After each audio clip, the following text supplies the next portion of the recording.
Muy buenas noches y bienvenidos a los servicios informativos de esta su casa, Televisión Ellín. Hoy es 7 de noviembre, comenzamos con el repaso diario a las noticias más destacadas. Accidente de tráfico esta mañana cerca de las 7 de la mañana en la CM 412 entre Iso y Elche de la Sierra. Ha resultado sin heridos, solo hay que lamentar daños materiales.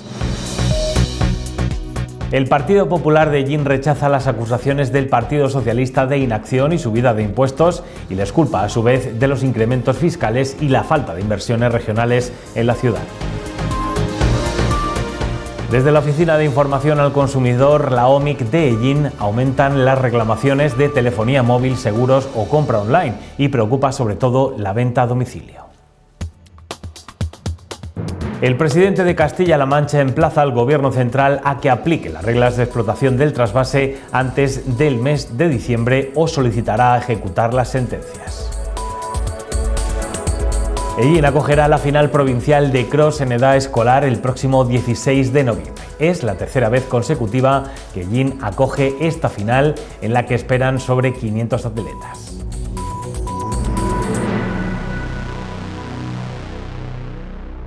En la mañana de este viernes, alrededor de las 7 de la mañana, se ha producido un accidente de tráfico en la carretera CM 412 a la altura del punto kilométrico 253 en el término municipal de Ellín, en la pedanía de Iso en dirección a Elche de la Sierra. Según fuentes de Televisión Ellín, no se registraron heridos como consecuencia del siniestro. Hasta el lugar se desplazaron efectivos de la Guardia Civil de Tráfico y personal de mantenimiento de carreteras que trabajaron para asegurar la vía y restablecer la circulación. El tráfico se vio afectado durante unos minutos, pero la normalidad quedó restablecida poco después del incidente.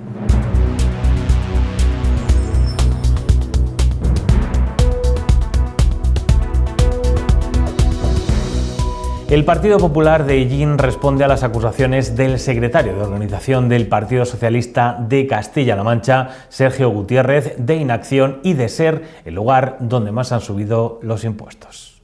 El Ayuntamiento de Ellín, la Alcaldía de Serena, en vez de ser un complemento, un acelerador, es un freno de mano para las inversiones que se quieren realizar aquí. Lo estamos viendo, por ejemplo, con el auditorio. Y por lo tanto, durante estos últimos 3 años, estamos comprobando que hay un freno en seco de las capacidades de inversión, del impulso que desde el Ayuntamiento de Ellín se realiza a las necesidades que tienen el conjunto del municipio y también de sus pedanías. Hoy podemos preguntarnos que después de haber sido el ayuntamiento de toda España que más ha subido los impuestos municipales, prácticamente los ha triplicado. ¿Para qué? ¿Para qué ha subido el señor Serena? ¿Para qué ha subido el Ayuntamiento del Partido Popular y Vox los impuestos municipales, triplicando, muy por encima de la media de los ayuntamientos en Castilla-La Mancha? ¿Para hacer qué inversiones? Si tiene todo paralizado. Hoy Miriam García ha pedido respeto a Gutiérrez y que no dé lecciones. Vienen de Toledo a darnos lecciones a los ellineros, porque lo digo claro, ¿no? La verdad que lo primero que necesitamos cuando vienen de fuera de algún territorio de Castilla-La Mancha, especialmente de Toledo, para hablar de Ellín es respeto. Respeto, uno, a la verdad y en siguiente lugar respeto a los ellineros. Porque la verdad es que es curioso. Es curioso en primer lugar que venga Sergio Gutiérrez a dar lecciones a los ellineros y sobre todo a hablar de subidas de impuestos. Porque hay que recordar que este señor es la mano derecha de Emiliano García Paje, pero también es la mano derecha de Sánchez en el Congreso de los Diputados. Y como digo, es gracioso porque que venga hablando de impuestos la primera persona que ha aprobado 99 subidas de impuestos en el Congreso de los Diputados, el mismo que votó a favor de la amnistía, el mismo que ha defendido las decisiones más ideológicas y más sectarias para los ellineros y también las más caras. Y además, cuando ellos tienen en puertas de aprobar, como saben, una subida de las cotizaciones de los autónomos, pues que perjudicará gravemente a los autónomos de nuestra ciudad. García culpabiliza de las subidas de impuestos a las políticas socialistas.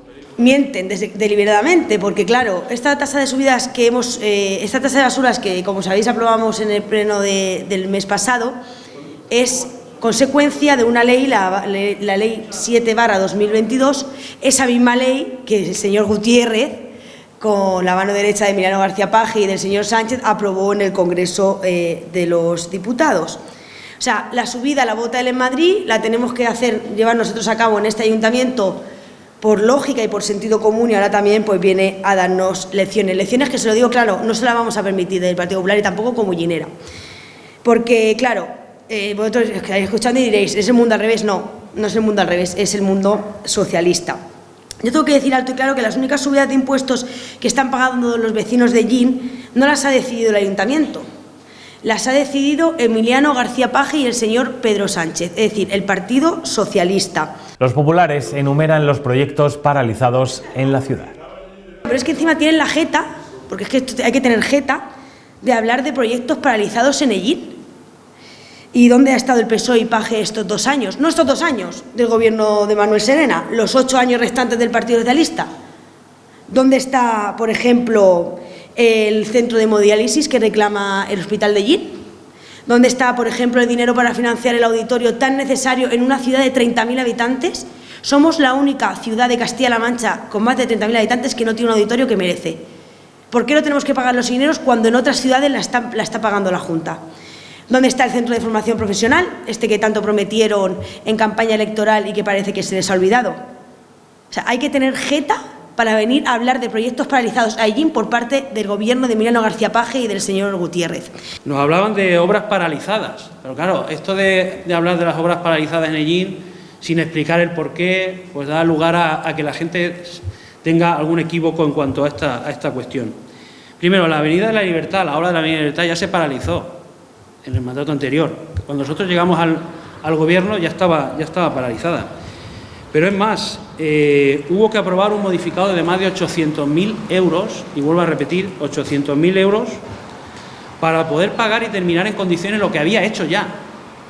Repito, 800.000 euros para pagar y terminar lo que había hecho ya el gobierno anterior. Pero es más, hemos tenido que pedir además un préstamo de 1 millón de euros, de los cuales 600.000 son cuestiones no contempladas inicialmente en el proyecto original. Parece ser que el proyecto original tenía sus lagunas. Y luego otros 400.000 euros para terminar cuestiones como rotondas que estaban dibujadas, pero no estaban presupuestadas. Esto la verdad es que es significativo, que se dibujen rotondas en los proyectos, pero no se presupuesten. Puestos a dibujar, podemos dibujar muchas cosas, pero al final pasa lo que pasa. Para conducciones no contempladas, es decir, había conducciones de red eléctrica y de agua que no estaban contempladas, es decir, querían hacer, en la fase que queda por terminar, querían hacer, digamos, que una especie de obra de segunda división, y de ahí hacia abajo lo que ya estaba terminado, una obra de primera. Pues no, los vecinos de Ellín son todos de primera división, no son de segunda división, todos son de primera división. Y luego, además, rediseño de carriles. Es verdad que hemos rediseñado, o vamos a rediseñar los carriles de salida, porque el rediseño que había inicialmente, desde luego, es un poquito, vamos a decir, que penoso. Pedro García Sequero explica que las obras de la Avenida Libertad se reanudarán poco después de que se apruebe en un pleno el modificado de la obra. Se está terminando de elaborar el modificado, que yo creo que queda ya poquito para que se termine. Se han llevado a cabo las expropiaciones que estaban pendientes, que pasaban por pleno, y es posible que en breve se pueda ya llevar ese modificado a un pleno, y que, pasado por pleno, a partir de ahí, en un mes o un mes y poco, se puedan reanudar las obras. García Sequero explica que la obra del Centro Joven se paralizó por ser una chapuza. La verdad es que con lo que se presupuestó para hacer un espacio joven digno, pues no daba lugar a hacer un espacio joven digno.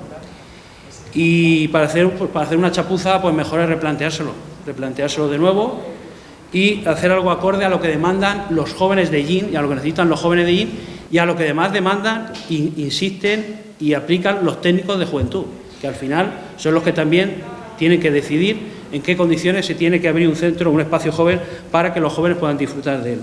El portavoz del Partido Popular relató que en los próximos presupuestos regionales, pendientes de aprobar, solo hay 2 inversiones para la ciudad. Hay 2 cosas solamente en el presupuesto. Unas cuestiones que tienen que ver con la GAI del hospital, que siempre aparecen todos los años, pero les digo, porque es que la GAI del hospital tiene presupuesto propio. Es la única GAI de esta provincia que tiene presupuesto propio, que no está adherido al presupuesto del Hospital de Albacete. El auditorio, como ha dicho Miriam, no aparece por ningún sitio. El otro día decían que había 4 millones de euros. Lo que no sabemos dónde están los 4 millones de euros. Estarán en un talón, en un pagaré, en un cajón. que nos lo digan dónde está, porque desde luego en el presupuesto ahí no hay nada que tenga que ver con el auditorio. Es más, es verdad que el auditorio, claro, dice, mire usted, es una obra nuestra, nosotros les ponemos 4 millones, pero ustedes pongan 6. ¿Pero qué piensa? ¿Que los ingenieros son tontos o somos tontos? O sea, que resulta que una obra que es suya, que la competencia es suya, quiere que nosotros pongamos más que lo que ustedes van a poner. Hombre, vamos a ver, no nos tomen por tontos. No nos digan que tienen 4 millones en el cajón o donde los tengan y aún encima nos digan que el resto lo ponemos nosotros. No, vamos a sentarnos, vamos a ver qué obra queremos, porque claro, lo que pasó por Perón fue un auditorio en la biblioteca, ahora resulta que es un auditorio de escuela de música. Vamos a centrarnos en lo que queremos y lo que necesitamos, y a partir de ahí vamos a ver si esas necesidades las trasladamos a la realidad.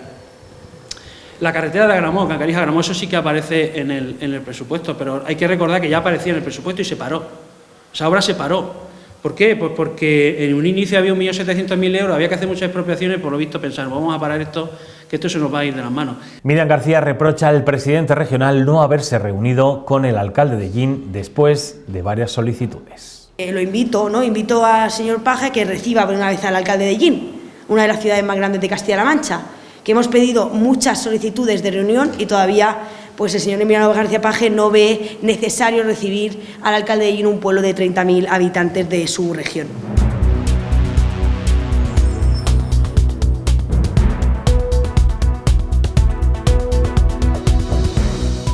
Y hoy, después de estos servicios informativos, podremos ver en detalle la excavación arqueológica de la fortaleza de Iso, que se remonta a la época andalusí del siglo XII y se prolonga hasta el siglo XIII tras la conquista de Castilla. Gracias al mejor guía que podíamos tener en Televisión Ellín, como es el profesor Julio Navarro de la Escuela de Estudios Árabes de Granada, del Consejo Superior de Investigaciones Científicas, el CSIC. Aquí tienen un adelanto.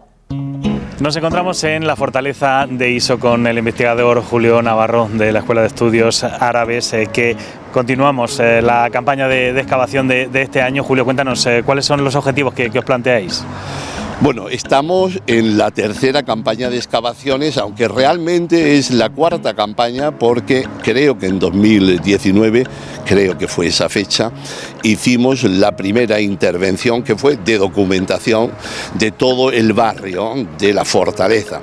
Es decir, aquí siempre se ha identificado la torre o las dos torres que hay, pero esto es una fortaleza ya de época musulmana que tras el abandono, tras la conquista y pasada la Baja Edad Media, y deja de funcionar, excepto la zona de las torres, y se hace un caserío que se va comiendo. Ese barrio, en 2019, me parece, no recuerdo con exactitud, vinimos, a petición del ayuntamiento, a documentar el barrio y ver en el levantamiento que hicimos, la planta, donde había restos de esa fortaleza que había desaparecido. No había una constancia de que esto es una fortaleza de planta cuadrada, torreada, y que las torres que tenemos aquí es una pequeña parte, y además la más tardía, de época bajo medieval, probablemente de la segunda mitad del siglo XIII, ya conquistado esta zona de Albacete por el Reino de Castilla, y entonces situamos, pero la fortaleza es más antigua.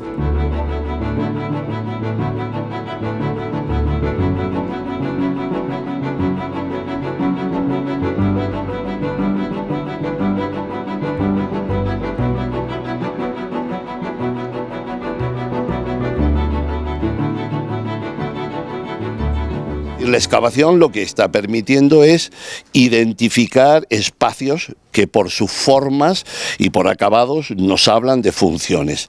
De hecho, en un solar inmediato hemos podido sacar todo un frente de dependencias que llamamos trojes. En el castellano es el lugar de almacenamiento, puede ser también sinónimo de silo, el lugar donde se guarda el grano o cualquier otro elemento almacenable.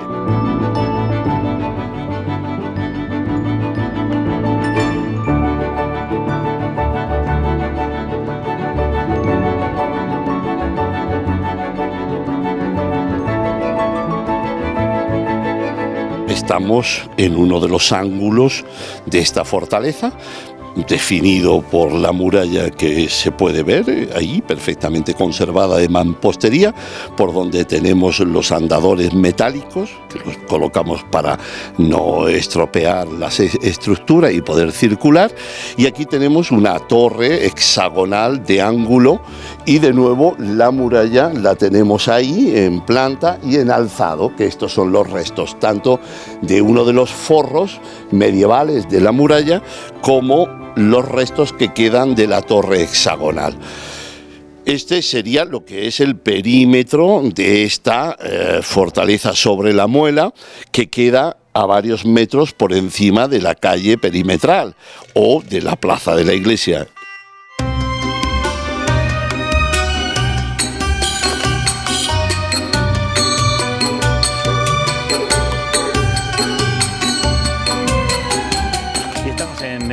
Interior de este lugar que tuvo un intento de expolio, ¿no? Pero aquí estaría una de las torres, ¿no? La torre hexagonal que hemos visto arriba, aquí estamos en su interior.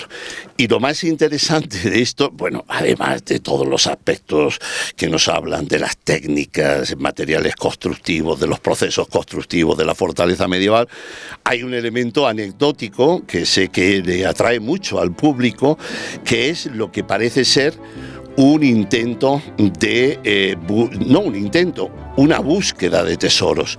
En ese contexto de finales del siglo XVIII y principios del XIX tenemos un movimiento anticuario, donde en todos los pueblos tenemos personas muy inquietas por encontrar ruinas romanas antiguas, y en el momento que veían un hueco, la hipótesis más plausible es que cuando están construyendo el establo, la habitación del establo, y derriban parte de la torre, encuentran este hueco, estaba macizado, pero con otros materiales diferentes, que es mampostería, y deciden ir bajando y sacando toda la piedra de mampostería de la muralla medieval, y lo vacían completamente, buscando hasta que dan con la roca natural. Obviamente, cuando llegan aquí se debieron dar cuenta que ya no había más posibilidad de túnel, ni de tesoro, ni nada, y ya lo abandonaron y se rellenó con materiales que nos fechan en un entorno de segunda mitad del 18, principios del 19, cuando hacen este expolio y en esa búsqueda de tesoros, como os comentaba.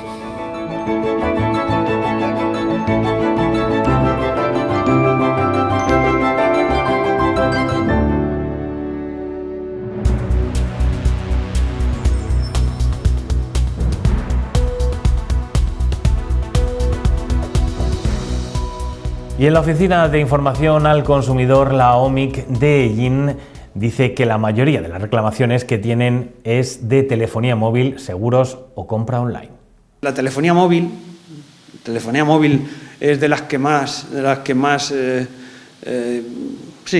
casuística tiene, la telefonía móvil.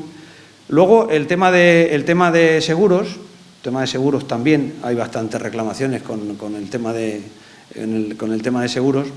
Principalmente la telefonía móvil es la que más mueve. Y luego, lógicamente, la que ya se ha puesto finalmente y se ha impuesto ya como moda, que es la de la compra online en general. Porque la compra en tienda, la compra física, pues esa compra también tiene problemática, pero aquí concretamente en Ellín no tiene una problemática que vaya más allá. No quiero decir que no haya ningún caso, siempre hay algún caso puntual, pero la compra online, junto con la telefonía móvil, como acabo de decir, y seguros y tal, son los que se llevan el mayor número de reclamaciones, vienen por esos ámbitos. Además, están muy preocupados por la venta a domicilio y han detectado mucho fraude, sobre todo con personas mayores. La venta a domicilio tiene unos requisitos muy específicos, y estamos teniendo problemas con muchas reclamaciones que nos llegan de cantidades importantes de gente que le han vendido productos X, sin entrar en detalle, pero que son por valor de 3.000 o 4.000 euros y cantidades ya bastante importantes. Lógicamente esa persona ya per se tiene la consideración de persona vulnerable, y lógicamente para la venta a domicilio hay unos requisitos específicos distintos a la venta online, a la venta en tienda, y que hay que tener muy presentes. Desde la Oficina del Consumidor advierten que se desconfíe de la venta de algo que no se ha pedido y llega a la puerta con un vendedor. Toda aquella persona que visite a los domicilios y demás, cuando a alguien le toquen al timbre, llamen a su puerta para venderle algún producto, que se lo tome con mucha cautela, que no contrate de momento, que se informe previamente antes de contratar, porque detrás de la venta a domicilio hay mucho fraude y muchos productos que, lógicamente, el destinatario final no solicita. Si lo hemos pedido, sí, pero en el caso de que llegue sin previa solicitud, hay que desconfiar y buscar información por otras fuentes antes de contratar o comprar algo. Lo primero que tienen que tener presente es que tengan interés en comprar en hacer esa compra o no, que haya un interés, que muestre un interés, porque si yo tengo interés en comprar algo y me visitan a domicilio, pues tengo un interés, y lógicamente ese interés es que cuando esto que yo estoy diciendo podría ser una incongruencia, desde el punto de vista de que si tienes interés no estás esperando que alguien te toque el timbre, ¿no?, para comprarlo, porque tú ya, si tienes interés, si muestras ese interés, vas a buscarlo, el producto, ¿no? Pero ¿qué ocurre? Que a priori, entonces, cuando te tocan a la puerta fría, que podríamos llamar, al timbre, tú no tienes intención de comprar. Sí que es posible que cuando entra a tu domicilio alguien y te toca y te empieza a vender, y nunca mejor dicho, las ventajas de cualquier producto, pues tú al final te despierte la ilusión de decir, oye, pues mira, nunca había pensado en esto y ahora aprovechando que... Pero tú no tienes interés. Entonces, ante ese no interés que podríamos definir, lo importante es, primero, informarse. Información, información y información. Y, lógicamente, no firmar nada, ni facilitar cuentas bancarias, ni nada por el estilo.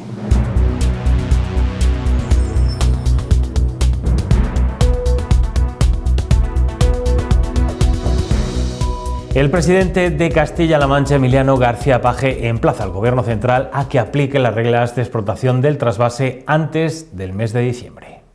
En la localidad italiana de Palermo, para asistir a la Asamblea Regional y Local Euromediterránea, Emiliano García Paje ha lamentado que lo que sucede en España es que se prefiere el agua regalada al agua desalada. Lo que es evidente es que es muy difícil ya que haya una reunión regional en Europa en la que no figure la preocupación por la gestión del agua.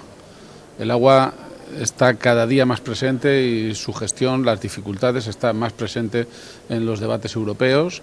Nosotros, además, como Castilla-La Mancha, lo incentivamos y lo promovemos de forma permanente. Y en el ámbito de las relaciones mediterráneas, con mucho más motivo. La desalación no es el futuro, es probablemente el único futuro. El único futuro para buena parte del Mediterráneo, para buena parte del sur meridional. De manera que lo que sucede en España es que durante muchísimo tiempo se ha preferido el agua regalada al agua desalada.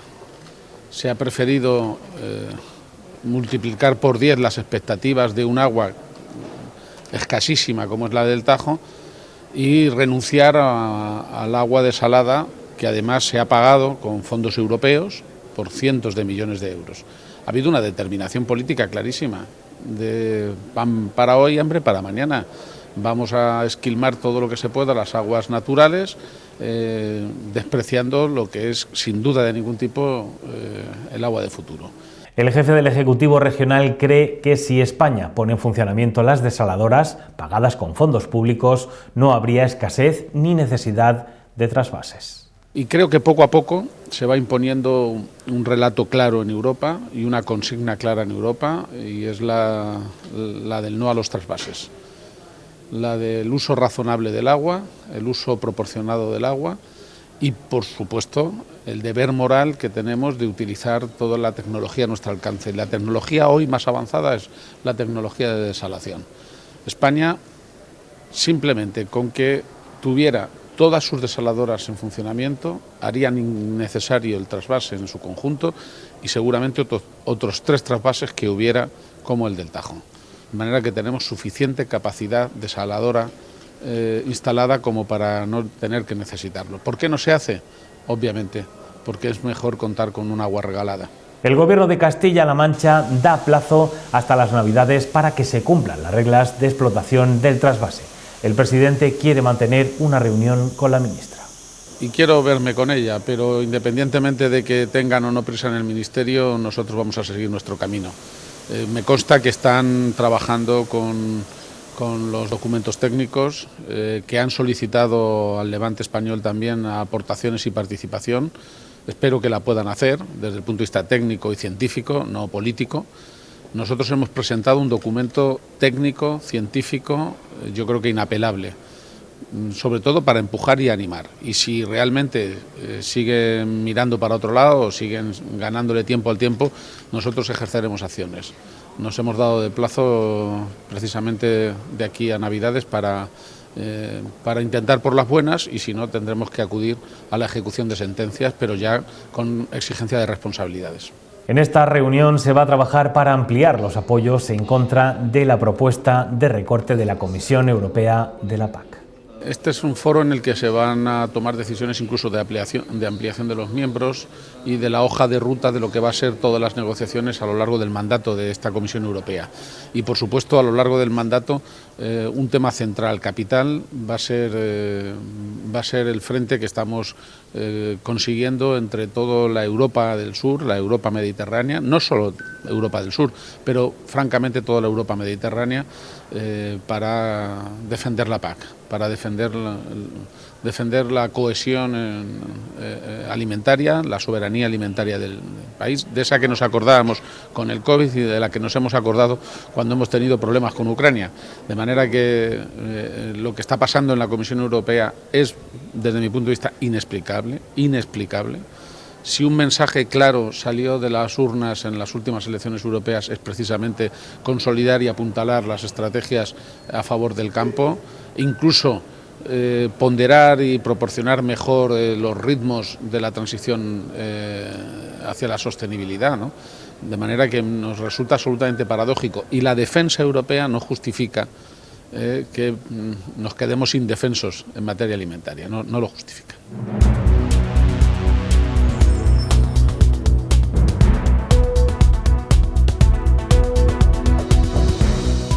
Y abrimos página deportiva para anunciarles que Ellín acogerá la final provincial de cross en edad escolar el próximo 16 de noviembre. Es la tercera vez consecutiva que Ellín acoge esta cita, esta final, en la que los atletas destacados se clasificarán para la prueba regional. Es un orgullo poder anunciar que el próximo domingo, 16 de noviembre, Ellín acogerá la final provincial de campo a través. Esta final provincial supone un paso más en esa apuesta firme que desde el equipo de gobierno estamos haciendo, tanto por el deporte en edad escolar como por el atletismo. Con el circuito permanente de cross que tenemos en el polígono de La Fuente, Ellín es una referencia a nivel provincial en este ámbito deportivo. Por tanto, el próximo domingo 16 de noviembre, en el polígono de La Fuente, a partir de las 10:30, tendremos esta cita deportiva donde reuniremos alrededor de 500 atletas de toda la provincia en categoría de deporte escolar. Esta cita deportiva es coordinada por el Club de Orientación La Glorieta y el Club Atletismo de Ellín. Se comienza con una prueba abierta. Se empieza con una prueba de absoluto, que está fuera de lo que es el deporte escolar, pero que siempre se incorpora para que tanto monitores como padres o cualquier atleta de los pueblos cercanos puedan participar también. Esa sería a las 10:30 y luego a partir de ahí empezarían todas las pruebas escolares. Son categorías sub-18, 16, sub-14, sub-12, sub-10 y sub-8. En sub-8 entra ya pues todos los que son desde pequeños hasta que tienen 7 años, están por debajo de 8 años. Las distancias van desde los 200 metros de los más pequeños hasta los 4 kilómetros de la absoluta, o los 4 kilómetros que hacen también los sub-18, pasando por los 3 kilómetros sub-16, 2 kilómetros sub-14, 1500 sub-12 y 1000 sub-10. Es decir, está en 3 circuitos que en el cartel aparece un código QR donde se puede entrar y se ven tanto los circuitos en estático como se han hecho unos vídeos donde se va un puntico azul, pues va explicando las vueltas y qué recorrido tiene que utilizar para hacer la distancia según la categoría. Además, voluntarios de Asprona colaboran en la organización de la prueba. Este año he querido también un poco que Asprona tenga visibilidad. Ya sabemos que colabora con la media maratón también, pero he querido también que los niños que vengan a verlo, vamos a ver, la media maratón son todos mayores, pero van a ser niños los que van a ir. Yo quiero que vean que son personas capaces de colaborar y ayudar. se les va a dar unos sitios, van a estar en unos sitios que ellos puedan ser responsables de lo que se les vamos a mandar en ese momento. Quiero que ellos vean. No he llegado a tiempo porque mi idea, creo que ya lo sabe, era hacer una carrera de ellos, de niños con discapacidades diferentes, la primera, pero claro, esto estamos hablando de tema de jueces, cosas federadas, y no es decir, venga, que corran los primeros, esto hay que tenerlo bien estructurado. Este año no he llegado, pero el año que viene sí que, si Dios quiere y la concejala quiere, la primera carrera sea para ellos, una carrera simbólica, ¿vale? De que vean los demás niños, que estos niños también saben correr y lo hacen de maravilla, ¿de acuerdo? Pero sí que es verdad que tengo que agradecerles a ellos de que nos van a ayudar, se les va a meter en unos puestos que ellos puedan ser responsables, pero simplemente pues eso, que tengan visibilidad y que participen y demás. El circuito permanente de cross de Ellín, ubicado en el polígono industrial La Fuente, tiene un trazado y unas características que son motivo de elogios. El circuito es bonito porque tiene cuestas, tiene curvas que no están muy pronunciadas, tienen algún que otro montículo y bueno, le faltaría para utilizar todo lo que se puede utilizar en cross, pues algún tronco atravesado y alguna alpaca, pero es que con la dificultad que tiene este año, que teníamos pensado esa posibilidad y hemos pensado que añadirle más dificultades al circuito ya en sí, pues que igual era recargarlo demasiado, pero sí que había esa idea también y faltaría prácticamente nada más que eso, porque lo demás lo tiene zonas de arena, zonas casi de rambla, zonas más duras, zonas más blandas. Es un circuito que la verdad es que gusta. Es un circuito que gusta a todos los entrenadores, todos los delegados y atletas. ¿Por qué? Porque es una final provincial y esta va a ser las personas que se van a clasificar para irse al regional. Entonces van un poco más preparados, ¿de acuerdo? La asistencia es un poco más larga. Esto han sido 4 pruebas provinciales. Han empezado, creo que ha sido añadiendo 500 metros cada prueba más y la nuestra es la más larga. Con ello van a hacer la misma distancia que van a hacer en el regional. Entonces, la participación que tengo estimada, estamos hablando de 500 niños, 480, 500, 900, o sea, 500 niños, ¿vale? Y sí que es verdad, ahí se juegan el pase, tanto por equipos como individuales, se juegan el pase a irse un regional, por equipos, no sé si son 4 equipos por... Son 4 equipos por provincia, correcto, más y 8 individuales, creo que es. Vale, eso, se lo van a jugar todo. Las inscripciones son gratuitas y esperan que participen cerca de 500 corredores. Como es un campeonato escolar, la parte escolar se hace con las inscripciones a los clubes que estamos inscritos en el programa Somos Deporte de la Junta de Comunidades. Aquí en Ellín, que yo sepa, el único club que está inscrito en ese programa es el Club de Orientación de Ellín La Glorieta. Por lo tanto, aquellos niños, aquellas chavales de menos de 18 años que quieran participar, deberían ponerse en contacto con nosotros, con el club, antes del viernes, a ser posible. Tienen que estar dados de alta en el programa Somos Deporte, que eso lo hacen con el programa PAPA del Colegio de Educación, y contactar con nosotros para que los inscribamos en esa carrera, según la edad, y le demos ya las instrucciones correspondientes.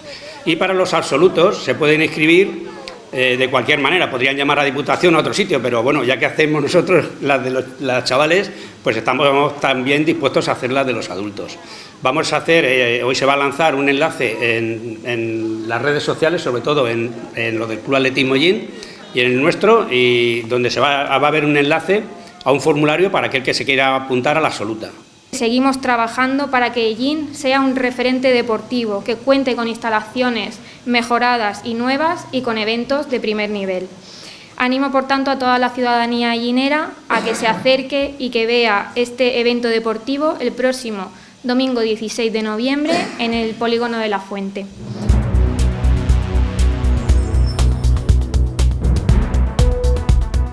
Y mañana tendremos temperaturas entre los 10 y los 17 grados, aunque la sensación térmica será alrededor de 5 grados, ya que el viento será protagonista en la jornada del sábado. El domingo se esperan temperaturas más normalizadas, no tendremos esa sensación de viento, aunque también tendremos temperaturas normales para nuestra época. Vamos con la información meteorológica gracias a la Agencia Estatal de Meteorología.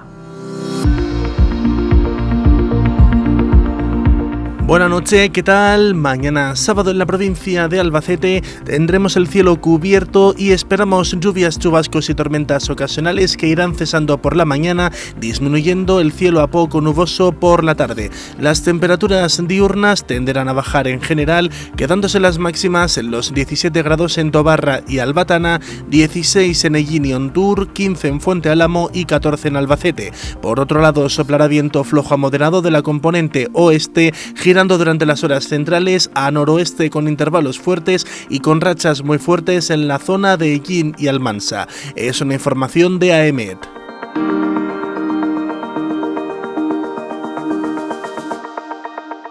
Y hasta aquí los servicios informativos de este viernes. Gracias por su atención y que sean muy felices.